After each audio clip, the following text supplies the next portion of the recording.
नरवर करिए नाह पूरी, राण प्रताप से कभी पूरी नहीं कर सकता वो।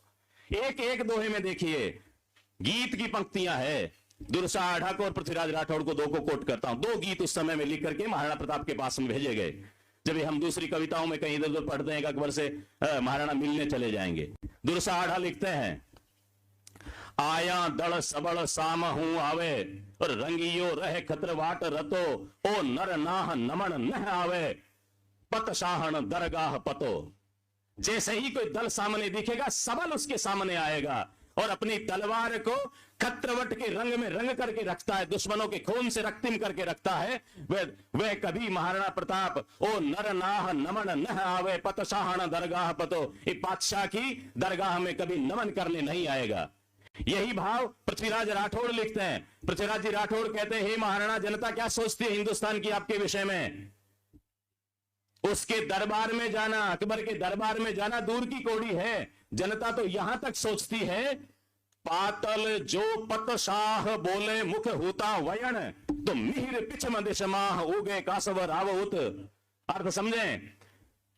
पृथ्वीराज राठौड़ कहते हैं, हे सूर्यवंशी महाराणा प्रताप, तुम्हारा अकबर के दरबार में जाना नहीं, ये चिंतन कहीं नहीं है। हमारे हिंदुस्तान की आम आवाम का चिंतन ये है कि जिस दिन पातल जो पत शाह, यदि महाराणा प्रताप ने अपनी जिह्वा से उस यवन को पातशाह कह दिया तो भी सूरज दूसरी तरफ उगना शुरू हो जाएगा। ये घोषणा है, ये चिंतन है। महाराणा को संबल और साहस देने वाले ये गीत हैं। जब हल्दी घाटी की बात चलती है ना, हल्दी घाटी के युद्ध के समय में उसके आसपास में भामाशाह आते हैं और संपत्ति सौंपते हैं। वो 25 लाख के रुपए हैं, 20,000 असरपियां हैं। उस समय में ये भी शोध का विषय महिपाल सिंह जी, आप नोट करें इस बिंदु को। जब महाराणा प्रताप को उस संकट के समय में सहयोग देने की बात आई तो राजस्थान के अनेक कवियों ने सहयोग किया। दुर्साढ़ा ने उस समय 4 लाख रुपए महाराणा के पास में भिजवाए। इसका आप शोध करिएगा।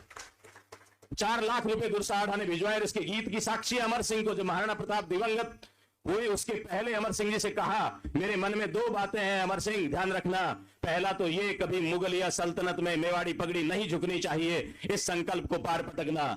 और दूसरा, मेरे एक मन में रहेगी, मैं दुर्साढ़ा का सम्मान करना चाहता था क्योंकि उन पे ऋण था। उन्हें मालूम था कि चारण के 4 लाख रुपए मेरे खजाने में आए हुए, मेरे सहयोग में वापस मिलने चाहिए। और वो अमर सिंह जी ने बुला करके वृद्धावस्था में दुर्साढ़ा को बुलाया और कहा, बाजी मैं आपका सम्मान करना चाहता हूं। तो तब मारवाड़ का पानी त्याग चुके थे दुर्साढ़ा, यहां से चले गए थे। अहुआ के धरने के बाद में उन्होंने कहा, मारवाड़ मेरी मातृभूमि है, वहां रहा हूं, मैं वहां रहना चाहता हूं, लेकिन वहां जाऊंगा नहीं।